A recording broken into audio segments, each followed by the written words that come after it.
Thank you, Pastor Irwan. Terima kasih, bersyukur untuk gereja yang luar biasa ini. Hari ini saya boleh datang dan layani saudara. Saya terus terang berhutang sama Surabaya. Di awal merintis persekutuan doa dari tahun 1992, kita bolak-balik Bandung, Surabaya hanya untuk belajar ke pergerakan pelajar Surabaya. Jadi saya akrab banget di Go Skate. Ya. Tahun-tahun itu kalau Bapak Ibu Saudara ada yang udah lahir, banyak sih kalau lihat di sini.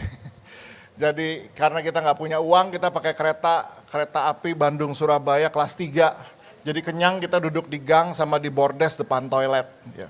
Jadi tiba di Gubeng langsung makan soto yang murah kan itu gitu ya. Jadi terus kita ke Go Skate, nggak mandi, terus pokoknya ikut KKR dan lihat gimana caranya bangun pelayanan pelajar. Dan sampai tahun 1996 pelayanan pelajar di Surabaya banyak yang udah mulai jadi gereja lokal, kita tetap belajar ke Surabaya. Jadi kalau hari ini kita ada, kita banyak belajarnya di Surabaya. Puji Tuhan. Surabaya itu memang benar yang Pastor Iwan tadi bilang, ini pusat kegerakan loh. Ya, kita tuh belajar banyak kegerakan dari sini justru. Oke, pertama, saya bersyukur saya boleh ada hari ini dan semuanya nggak mungkin ada kalau bukan karena support dari yang namanya keluarga, saudara. Ya, keluarga. Saya mau kenalin keluarga saya, ada foto keluarga saya. Nah, ini foto keluarga saya. Ada istri dan 3 orang anak. Istri saya ikut di depan, boleh berdiri sebentar saya, sapa jemaat sebentar. Nah, ini istri saya, puji Tuhan. Istri wanita yang luar biasa, dia seorang dokter gigi, spesialis ortodontis, tapi dia pegawai negeri. Jadi dia dosen di Universitas Pajajaran.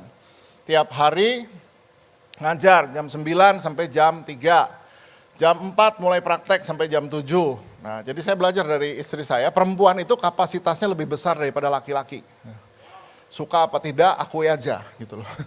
Memang begitu, dia bisa jadi dosen, dia bisa jadi pegawai negeri, dosen, dia bisa jadi dokter gigi, dia juga ibu 3 anak, dia istri saya, dia ibu gembala. Selesai praktek dia baru buka semua WhatsApp atau terima telepon atau bahkan kalau weekend dia masih bisa konselingin jemaat. Coba bayangin 5 hal dia bisa pikirin. Kalau kita pria mikir 1 aja udah minum obat sakit kepala gitu kan. Perempuan tuh bisa mikir 5 loh saudara. Jadi tepuk tangan buat semua para wanita yang luar biasa di ruangan ini. Yes, anak saya nomor 1 yang perempuan. Anak saya nomor 1 perempuan, dia kuliah di Physio Psychology di Melbourne dan udah lulus. Kemudian pulang sebentar ke Indonesia, ngajar dan kemudian dia kuliah lagi. Dan dia bilang, I want to chase my dream. Oke, kemarin belum dream ya, saya bilang belum.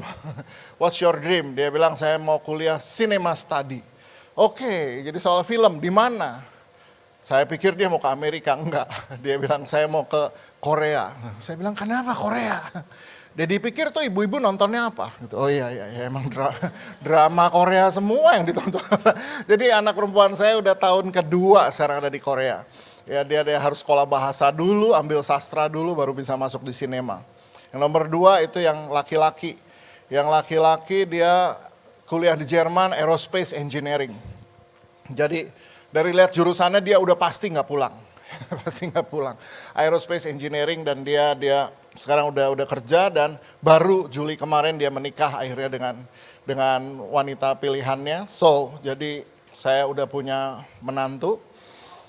Dan mungkin saya tanya, kamu akan punya anak cepat nggak? Nggak, Dad. Oh, oke, berarti masih lama gue jadi kakek ya. Oke. But it's okay, saya akan selalu dipanggil Kak Nala di jemaat. Biar sampai udah kakek juga Kak tetap.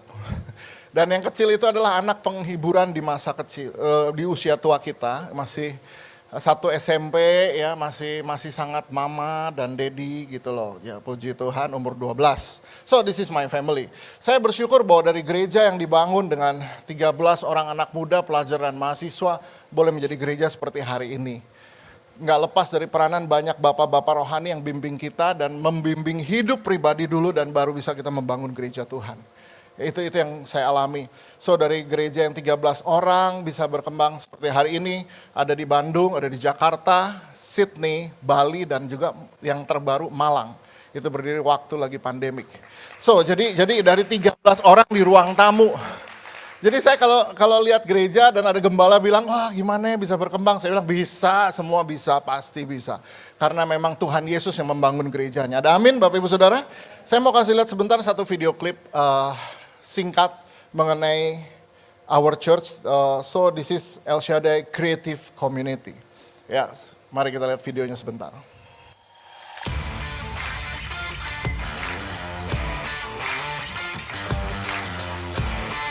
Hai, welcome to ECC Church. Kami percaya bahwa gereja harus menjadi rumah bagi semua generasi. Dan setiap anggota keluarga di dalamnya bisa melayani Tuhan dan sesama dengan cara-cara yang kreatif. That is our vision. Membangun generasi berarti menyediakan platform terutama bagi anak-anak muda untuk berekspresi, tumbuh, dan belajar, serta mengalami Tuhan. Here in ECC, youth is our priority. Kreatif adalah nama tengah ECC. Just like our God is creative, setiap aspek dalam hidup dan pelayanan kita juga harus kreatif dan relevan. Setiap generasi punya cara dan bahasa yang berbeda. Maka dari itu, gereja perlu kreativitas untuk tetap bisa terhubung dengan mereka. To reach the unreachables and make disciples. That is our mission. Hari ini, ECC telah ada di 5 kota. Dari Bandung, Jakarta, Bali, Malang, sampai ke Sydney, Australia. We are one big house with many rooms. And we are believing for even more cities and nations because discipleship cannot stop. This is ECC. This is the home for generation. Oke, saya percaya dari kota Surabaya akan lahir sebuah gereja yang luar biasa buat generasinya. Yes, come on. You can do more than this. Ya. Hari ini saya mau share dengan satu judul yaitu El Shaddai. El Shaddai atau God Almighty. Sudah perlu tahu bahwa Tuhan yang kita sembah itu juga Tuhan yang punya nama El Shaddai. El Shaddai. Kenapa dia dipanggil dengan sebutan El Shaddai? Kenapa dia memperkenalkan dirinya dengan nama ini, El Shaddai? Mari kita lihat pertama kali ketika Tuhan menyebut dirinya sebagai El Shaddai di Kejadian pasal yang ke-17. Kejadian 17 di ayat yang pertama ya dan kedua. Ayatnya berkata begini, ketika Abram berumur 99 tahun, maka Tuhan menampakkan diri kepada Abram dan berfirman kepadanya, Akulah Allah yang Maha Kuasa, hiduplah di hadapanku dengan tidak bercela. Aku akan mengadakan perjanjian antara aku dan aku akan membuat engkau sangat banyak. Saudara, kapan Tuhan memperkenalkan dirinya dengan sebutan El Shaddai adalah ketika dia berhadapan dengan Abram. Dan apa masalah yang dihadapi Abram? Abram gak punya keturunan. Abram gak punya keturunan. Dan masalah terbesarnya adalah Abram sudah berumur 99 tahun. 99 tahun. Dan istrinya umur berapa? 90. Tahukah saudara bahwa usia itu tidak mungkin bagi mereka untuk punya anak lagi. Bahkan kalau di umur udah seperti kayak kita aja. Oke, saya umur 56 sekarang. Ya. Saya dan istri sama umurnya. Jadi kalau kita di umur sekarang aja punya anak udah repot. Anak yang paling kecil itu lahir ketika kita umur 40-an. Istri saya sering komplain sama saya. Hani, kamu tuh main dong sama anak. Ya. Tuh loh, kayak bapak-bapak yang lain di gereja tuh main sama anak. Gitu loh. Main bola, main itu, petak umpet, sembunyi-sembunyian. Oh, anak saya umur 5, umur 6 kan berarti saya umur 50 waktu itu. Saya bilang, saya kalau main petak umpet sama dia, saya masuk kolong meja. Maka mau gak mau staf kantor harus datang bongkar meja ngeluarin saya dari kolong. Umur 50 masuk kolong meja selesai saudara. Ya. Aduh. Jadi saudara lihat betapa repotnya punya anak di usia tua. Apalagi Abram umur 99. Saudara bisa bayangkan ini mustahil dia bisa punya anak lagi. Makanya Tuhan kenalkan dirinya dengan kata Akulah Allah yang Maha Kuasa. Kenapa? Karena Abram berhadapan dengan situasi yang mustahil. Yang tidak mungkin. Nah, saudara, makanya buat Abram sendiri ketika Tuhan bilang, Akulah Allah yang Maha Kuasa. Aku akan membuat engkau sangat banyak. Respon Abram gimana? Kalau sudah lihat di ayat Kejadian 17 ayat 17, Maka tertunduklah Abram dan tertawa serta berkata dalam hatinya, mungkinkah bagi seorang yang berumur 100 tahun dilahirkan seorang anak? Dan mungkinkah seorang yang telah berumur 90 tahun itu melahirkan seorang anak? Oh, come on. Saudara, memang ini situasi yang gak mungkin. Berapa banyak saudara datang ke ruangan ini dengan situasi yang tidak mungkin dalam hidupmu. Maka engkau perlu kenal Tuhanmu adalah El Shaddai. El Shaddai. Engkau lihat bisnismu mungkin sekarang udah gak mungkin nih. Tuhan akan bilang, aku El Shaddai. Aku Allah yang Maha Kuasa. Katakan amin saudara sekalian. Nah, kenapa keturunan itu penting buat Abram? Karena kalau dia gak punya keturunan, semua yang dia punya itu akan diserahkan pada orang lain. Yang mana itu adalah bujang yang namanya Eliezer. Saudara kalau gak punya keturunan, kebayang gak apa yang kau buat hari ini, itu akan selesai semua. Udah, gak ada bekasnya lagi. Gereja kalau nggak ada keturunan, selesai. Selesai. Gereja kalau nggak punya generasi berikut, selesai. Dan saudara harus lihat itu. Ya, itu ada di mana? Jalan-jalanlah, lihat-lihat gereja-gereja di Eropa. Bagus kan? Bagus, tapi kosong. Kenapa gerejanya bagus tapi kosong? Nggak ada keturunannya, nggak ada yang berikut, generasi berikutnya nggak ada. So, makanya saya berdoa supaya gereja ini melahirkan banyak pemimpin buat generasinya. Yes. Supaya dari sini lahir banyak pemimpin buat Surabaya dan bahkan buat bangsa ini. Dan nanti dari Surabaya sampai ke bangsa-bangsa. Ada amin, saudara? Wow. Saya baru makan malam aja lihat Pastor Kessler nih. Udah langsung berpikir New Life Church Germany. Jangan ketawa kalau itu nanti jadi. Nah, yo. Siapa yang diutus? Nah, tinggal mikir. Oke, saudara itu mungkin terjadi. Saudara harus tahu bahwa El Shaddai adalah God of all possibility. Firman Tuhan katakan El Shaddai is God of all possibility. Tahukah saudara bahwa apa yang Tuhan buat tuh selalu yang rasa nggak mungkin buat kita, tapi dia bisa buat. Coba lihat. Apa yang dia udah, di Mazmur 74 ayat 13, dibilang begini, engkaulah yang membelah laut dengan kekuatanmu, yang memecahkan kepala ular-ular naga di atas muka air. Saudara, bisa gak sih air dibelah? Coba pulang dicoba di bak mandi kita, belah itu air. Gak bisa, kue bisa dibelah, air gak bisa. Tapi Tuhan pernah belah laut supaya bangsa Israel bisa lewat di situ. Musa memimpin bangsa Israel lewat di situ. 6 juta bangsa Israel lewat di tengah laut yang dibelah. Ketika Firaun mengejar, Firaun lewat dan lautnya menutup kembali. Para skeptis dan ateis berkata bahwa iya itu kan cerita. Itu kan film yang dibikin sama Disney. Ya pasti ada, Alkitab kan ditulis manusia. Come on, hari ini teknologi penyelaman bawah laut udah canggih. Dan ditemukan di Laut Teberau itu ada sisa-sisa kereta perang Mesir di dasar laut.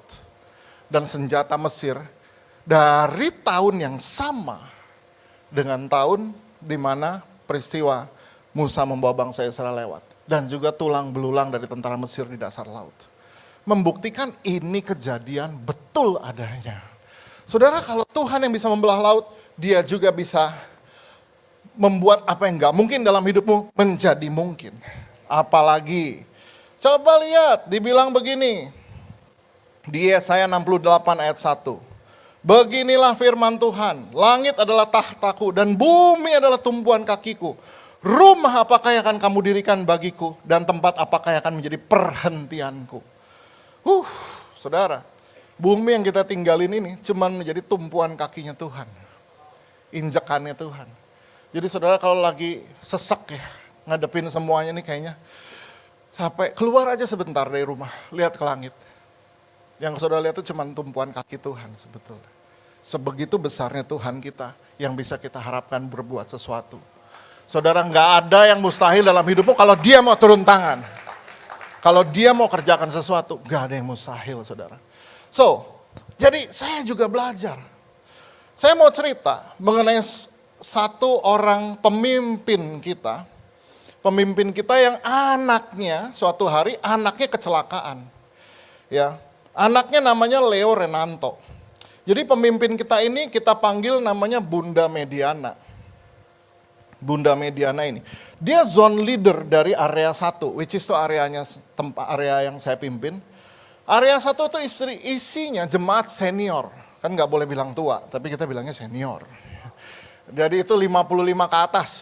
Itu areanya mama saya, my mom. My mom 79 dan dia di area itu.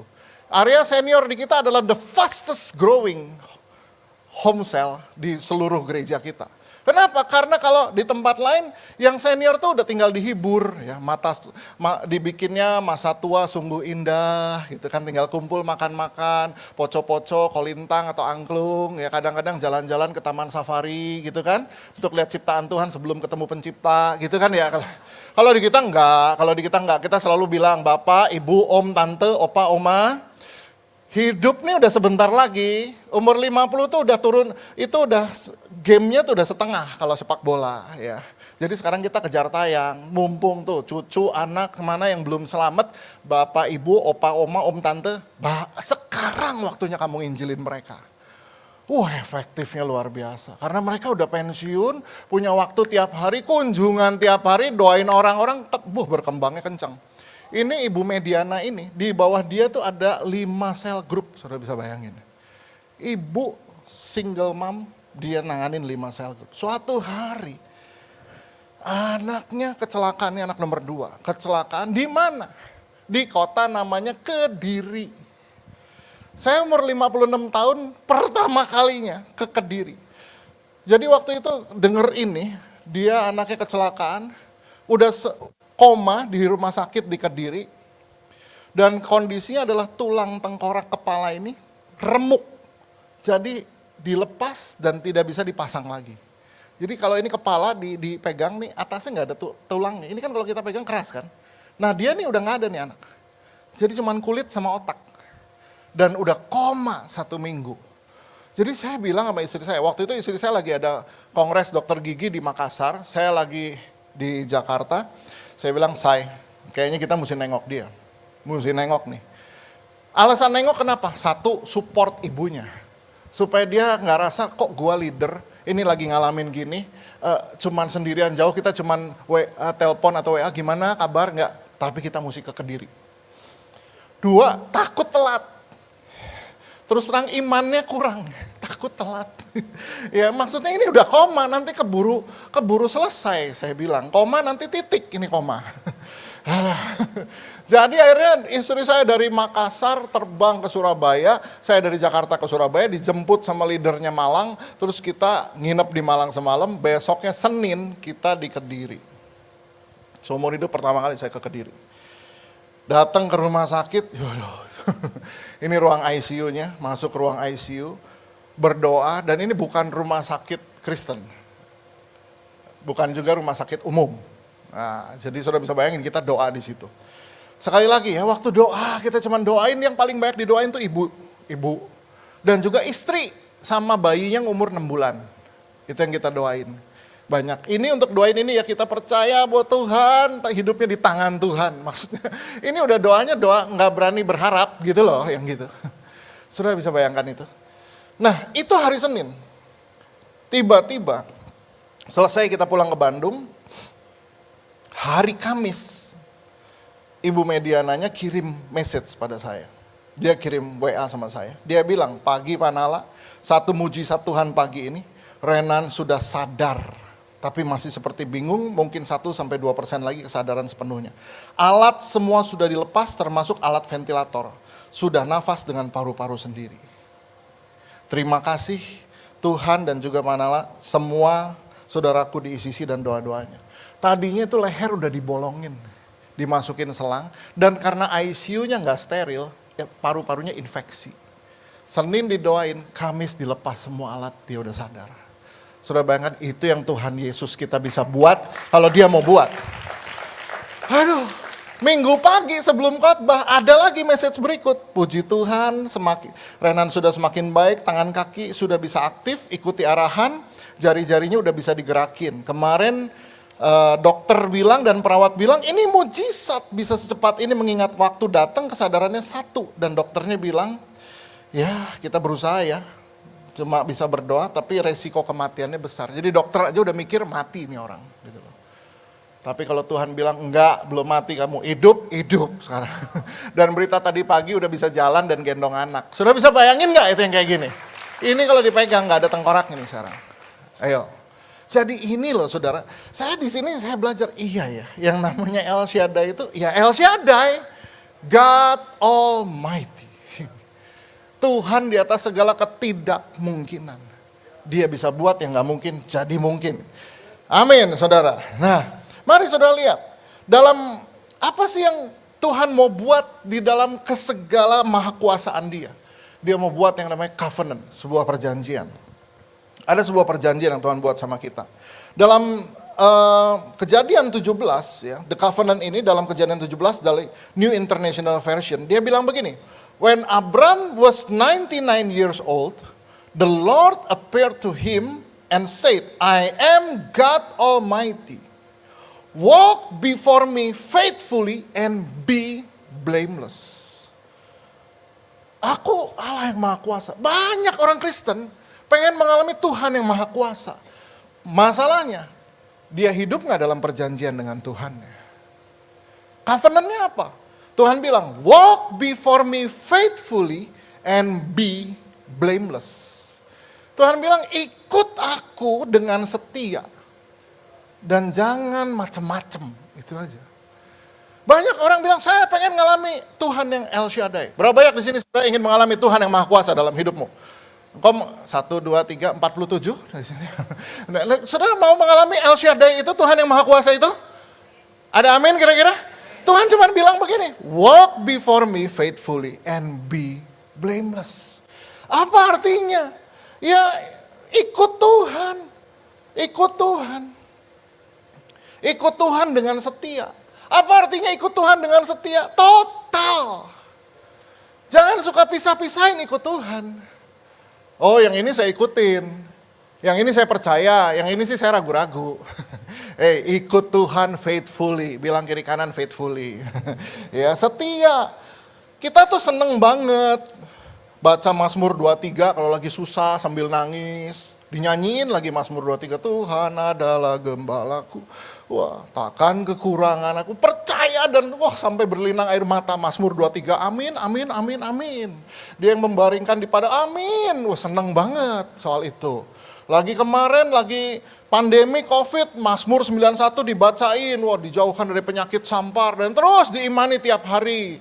Begitu pendeta ngomong perpuluhan, perjanjian lama Maliaki 3, itu udah gak berlaku. Aneh ya, Mazmur 23 berlaku, Maliaki 3 gak berlaku gitu loh. Bisa loh kita nih orang Kristen begitu. Makanya Tuhan bilang, walk before me faithfully. Ikut Tuhan dengan setia, artinya apa? Total 100%, katakan sama-sama total. Semua jangan suka, ini saya percaya, ini mau nih, ini enak nih, ini boleh nih. Yang ini, wah ini berat, gak usah, ini mah perjanjian lama, gak berlaku. Gak bisa begitu. Semua jalan, semua hayo jalan. 100%.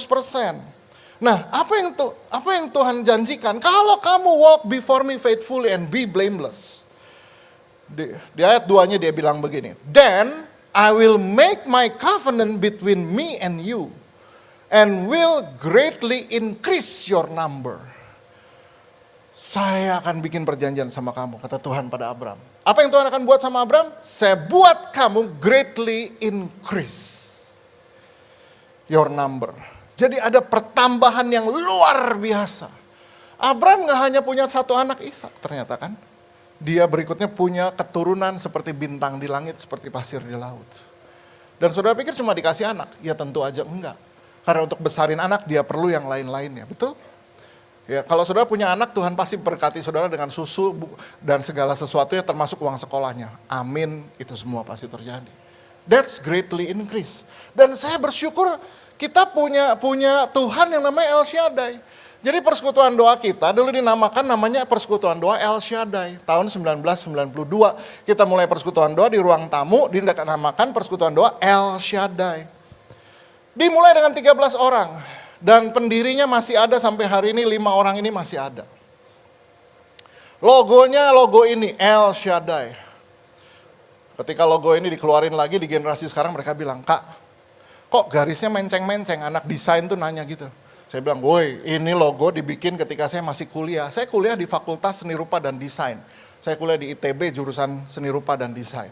Jadi tahun 92 itu belum ada komputer grafik.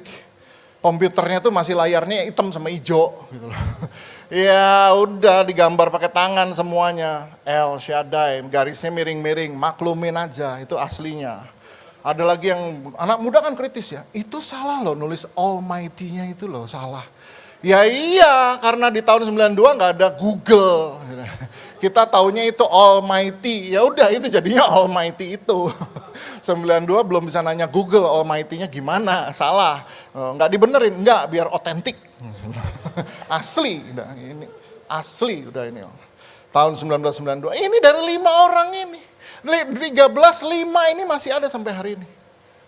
Dan hari ini dari yang segini. Kita walk before me faithfully. Tuhan bilang kamu setia aja ikut aku.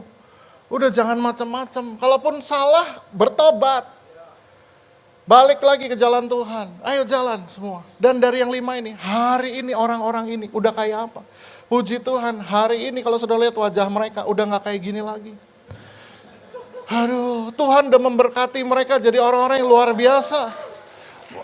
Dan dari ruang tamu 13 orang, saudara. Jadi makanya saya selalu bilang, aduh Tuhan kita mah God of all possibility. Katakan amin, saudara. Ini orang-orang ini, ya. Dan tetap ada. Pastor Rick Warren bilang, the longer they stay, the stronger the church. Ya, so dari mereka semua tetap ada. Dan gak semua ada di perannya masing-masing. Dan kita sama yang muda-muda selalu bilangin, siapa mereka? Founder. Kalau lewat kasih salam, bilang founder. Nggak ada mereka, lu semua nggak ada. Kita suka bilangin gitu. Wah anak-anak muda mesti tahu, ini founder-foundernya nih. So, jadi saudara harus lihat bahwa, come on. Ya, jadi di dalam perjanjian Tuhan bilang, kalau kamu ikut aku dengan setia, nggak usah macam-macam hidupnya. Saya genapi perjanjian saya sama kamu. Saya buat kamu menjadi bertambah besar. Bertambah banyak. Berapa banyak di sini saudara ingin hidupnya naik dan tidak pernah turun? Ada amin saudara? Saudara mau? Oh setia aja sama Tuhan. Jangan macam-macam, jangan suka pilih-pilih. Mana yang mau diikutin, mana yang enggak. Oke, nah yang berikut. Setelah Tuhan bilang this is the covenant-nya. Walk before me faithfully. Sekarang Tuhan juga bilang serve me. Layani aku. Serve me. Layani Tuhan.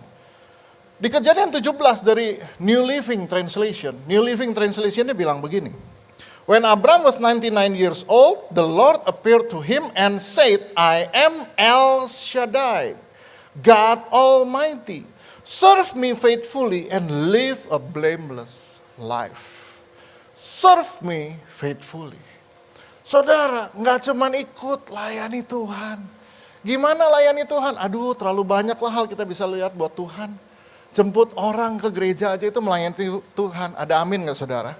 Cuman kirim WA aja, halo apa kabar? Udah lama gak ketemu. Itu kita udah pelayanan, kita udah mulai masuk tuh ke situ. Serve me faithfully. I am El Shaddai, God Almighty. Tuhan bilang, serve me faithfully and live a blameless life. Gak cuman ikut, layani Tuhan. Ayo ambil bagian, layani Tuhan. Aduh, ada seorang pengusaha, suami istri. Mereka ada di area saya, sel grupnya. Pengusaha, suami istri. Namanya Irsan dan Iva, suami istri ini. Luar biasa. Irsan dan Iva ini zone leader, area 1 juga.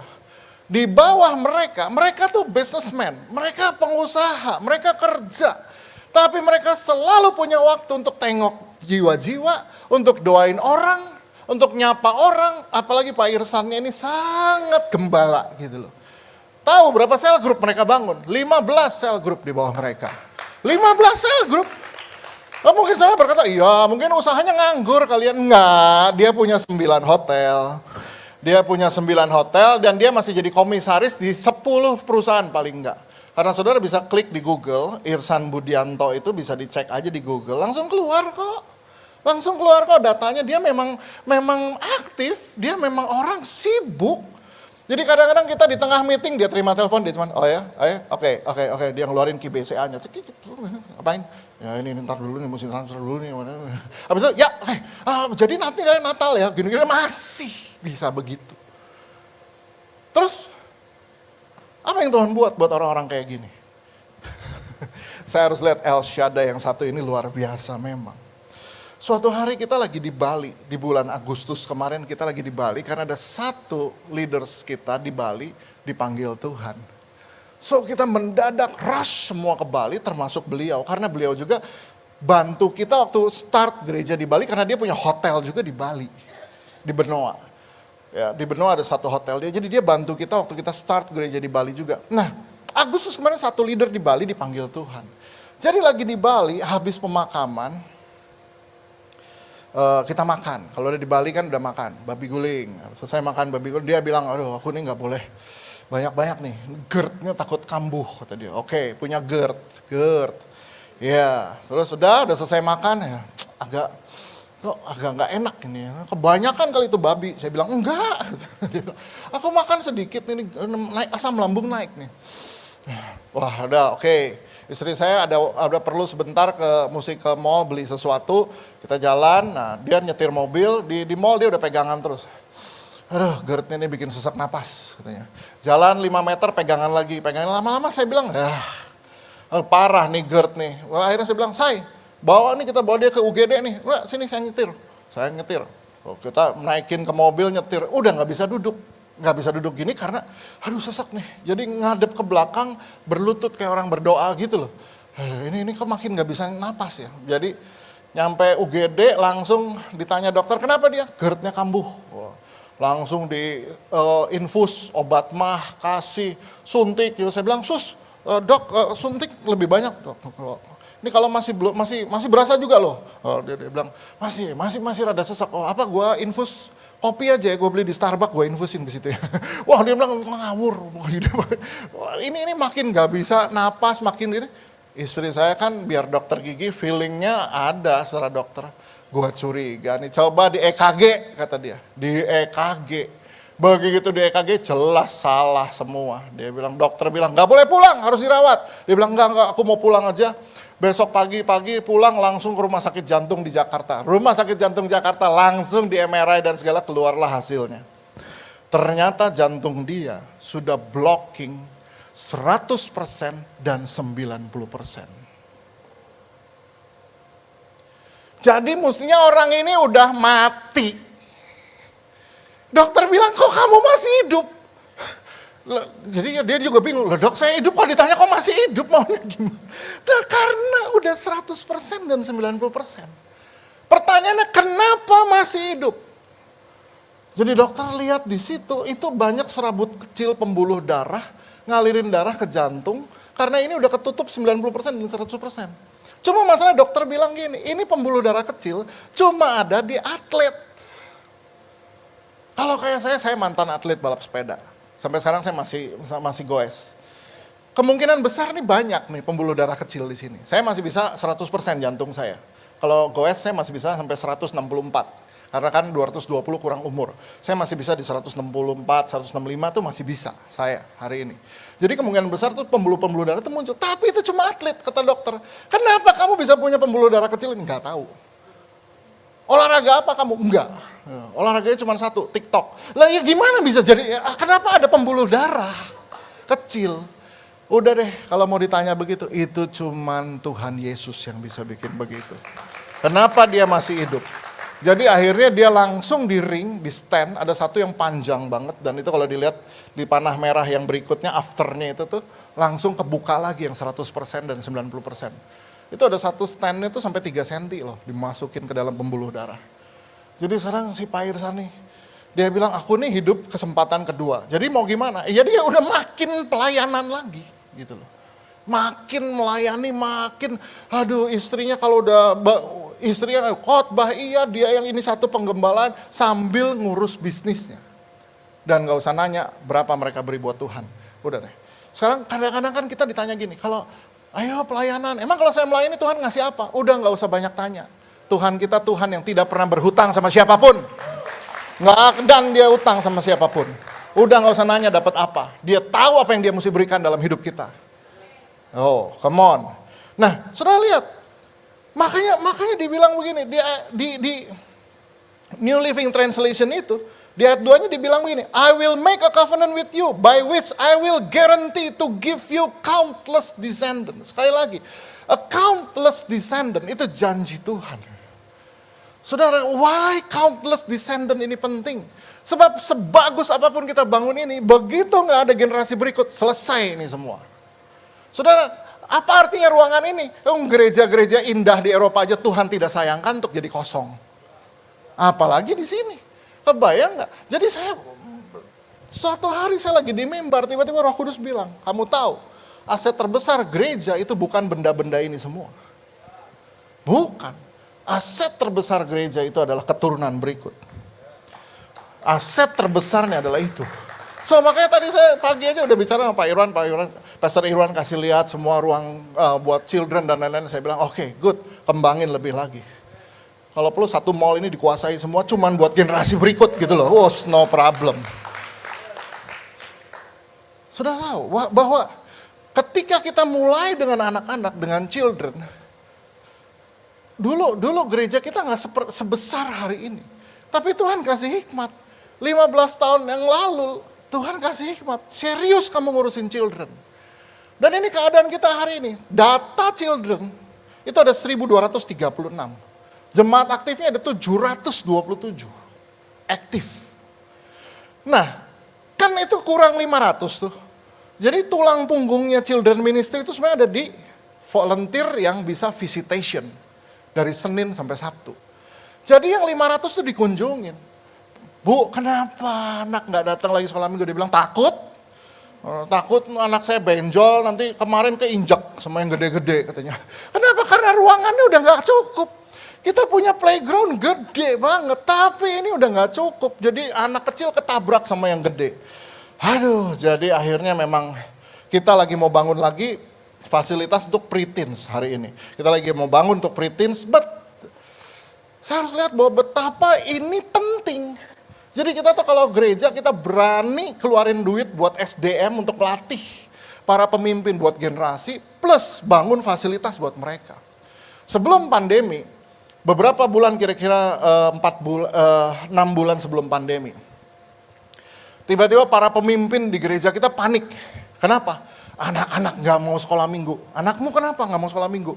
Ya itu, mereka bilang aku gak mau disatuin sama bocil. Bocil? Lah anakmu kan umur 10, sekarang anak umur 10 udah gak ngerasa kecil. Jadi gak mau sekolah minggu.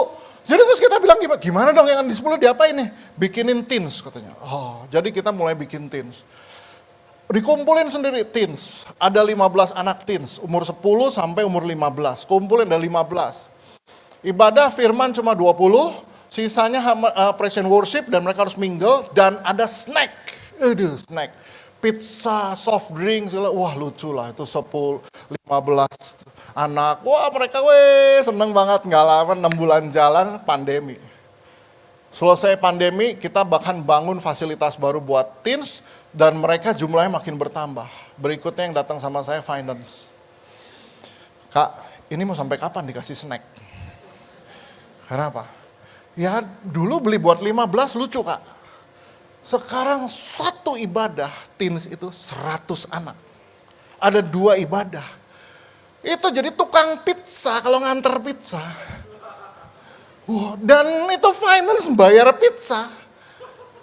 1 minggu 5 juta perak cuma habis buat pizza sama belum lagi nanti bosen pizza ganti kebab, ganti crepes dan segala macam. Wah itu seneng banget itu counter makan snack di mall. Belum lagi itu segala mixway, segala soft drink itu semua keluar. Wah, jadi saya bilang gimana Pastor Victor, eksekutif pastor, dia bilang ya tapi itu nggak bisa dihapus, itu hidup mereka snack itu. Ya udah. Akhirnya saya sama istri ngobrol, istriku bilang, ya udah, bilang deh, ini janji iman kita juga, kita mau nabur buat generasi. Minggu pertama dan minggu ketiga ambil dari gaji saya bilang, potong langsung buat snack mereka. Kita tabur di situ, tapi kita menuai jiwa lebih daripada yang kita bisa pikirin. Come on, saudara, banyak gereja, mereka sangat perhatian sama umum, tapi children dan teens dan youth mereka nggak pernah diperhatiin. Saya bahkan youth pastor kita sekarang kita sekolahin lebih banyak lagi orang untuk mereka handle teens. Dan mereka semua pemimpin-pemimpin umur 20-an hari ini. Saya kasih lihat video klip sedikit ya mengenai ini teensnya kita. Oke.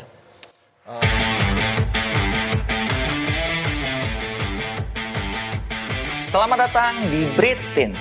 Di sini, para teenagers bisa berekspresi dan mengeluarkan potensi yang terbaik dari dirinya. Masa remaja adalah masa transisi. Ada begitu banyak perubahan yang terjadi. Dari segi fisik, emosional, dan juga mental, para teens ini mengalami pergeseran yang masif.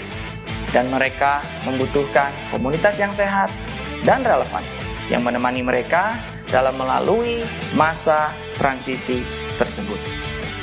Bridge Teens ada untuk menjawab kebutuhan ini. Kesenangan dan kebersamaan adalah atmosfer dari Bridge Teens.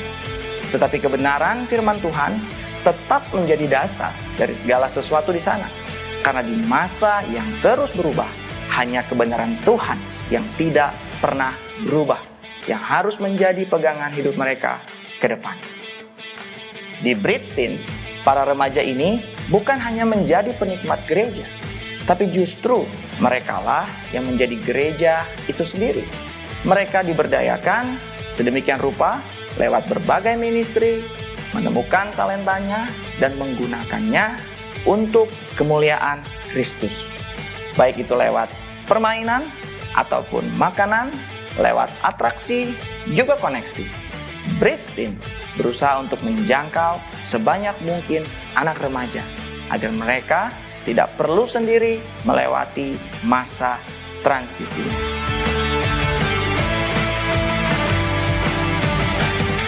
To reach all teens by all means.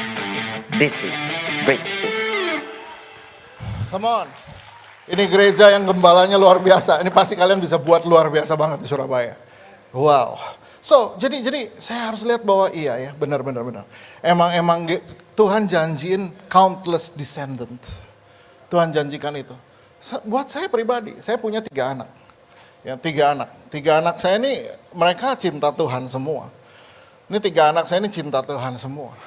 Cuman pernah gak saya mikir, siapa kira-kira akan ngikutin jejak saya ya, gitu ya. Yang udah pasti yang perempuan udah di Korea milih sinema. Pokoknya aku mau ada di Korea dan sinema. Kenapa milih Korea? Karena 1 kan memang Korea yang maju filmnya. 2 karena nobody knows you there. Perempuan saya selalu gitu. Oh, are you sure? Saya nggak akan start gereja di Korea. Enggak lah, gereja Korea udah banyak gereja. Oke. Yang laki ada di Jerman dan dia udah pasti nggak pulang ya. Dan dia selalu ada di aircraft industry. So, tinggal yang kecil nih umur 12, tapi kan anak umur 12 selalu berubah ya.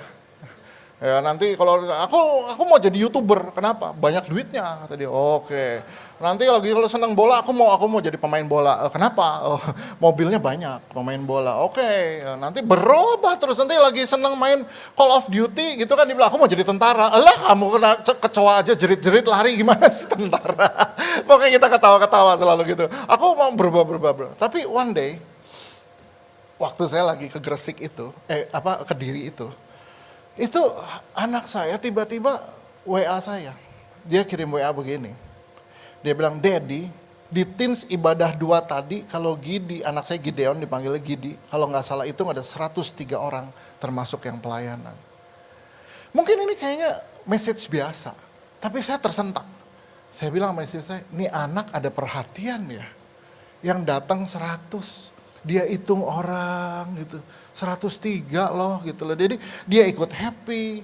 Dan dia ketika ada seorang pembicara, seorang worship pastor dari Texas datang dan melayani kita di worship service. So dia juga yang minta didoain, bahkan sampai 2 kali maju didoain. Dan itu jadi profile picture dia. Saya tiba-tiba di sini, mungkin dia gitu loh. But we never know. Tapi tetap toh ternyata saya seorang hamba Tuhan punya pengharapan, ada nggak descendants-nya saya di sini gitu loh. Saudara, saya punya ribuan anak rohani. Tetapi saya juga mikirin anak saya gimana. Tapi again, kembali Tuhan cuma bilang gini, I am El Shaddai. I am God of all possibilities. Saya minta tim praise and worship boleh naik. Saudara, berapa banyak di antara engkau Dan hari ini kau menghadapi situasi yang lagi gak mungkin. Situasi yang kayaknya impossible lah ini semua. Kayaknya gak mungkin saya hadapi. Tapi baik, mari pagi hari ini ketahuilah Dia Tuhan yang maha kuasa. Ada amin saudara. Mungkin bisnismu lagi impossible. Mungkin situasi keluarga lagi gak mungkin. Saya percaya bahwa Tuhan yang maha kuasa ini sedang bekerja dalam hidupmu. Berapa banyak hari ini yang kau dengar firman Tuhan dan berdoa, Tuhan saya mau alami Tuhan yang maha kuasa. Saya mau alami mujizat-Mu. Ada yang kau mau alami itu? Taruh tangan kananmu di dada. Dan kau yang menaruh tangan kanan di dada, mari sama-sama bangkit berdiri. Saya minta tim praise and worship, boleh nyanyiin lagu yang tadi. Haleluya Yesus. Thank you Lord. Percaya bahwa Dia Tuhan yang maha kuasa, Dia Tuhan yang ajaib, Dia Tuhan yang dahsyat, Dia Tuhan dari segala ketidakmungkinan. Dia Tuhan yang bisa membuat seorang Abraham umur 100 tahun punya keturunan. Maka hal yang lain itu hal yang biasa. Dia Tuhan yang belah laut. Dia Tuhan yang bahkan bumi ini adalah tumpuan kakinya. Saya pernah berada di titik terendah dalam hidup saya. Dan saya cuma lihat ke atas. Saya cuma bilang, God, here I am God. Tuhan kau. Dia cuma bilang, you still my son. Kamu tetap anakku. And I am El Shaddai. Berapa banyak di antara saudara yang pagi hari ini berkata, Tuhan saya mau mengalami mujizat. Ada banyak yang kita alami, ada sakit penyakit, ada kebangkrutan, ada hubungan yang rusak, ada pernikahan yang kita gak tahu lagi harus diapain. Ada anak-anak yang sedang berontak, tapi percayalah Tuhan yang berdiri di depan kita, Tuhan yang berkata, I am El Shaddai. Dia Yesus yang maha kuasa. Dia Yesus yang luar biasa. Thank you Lord.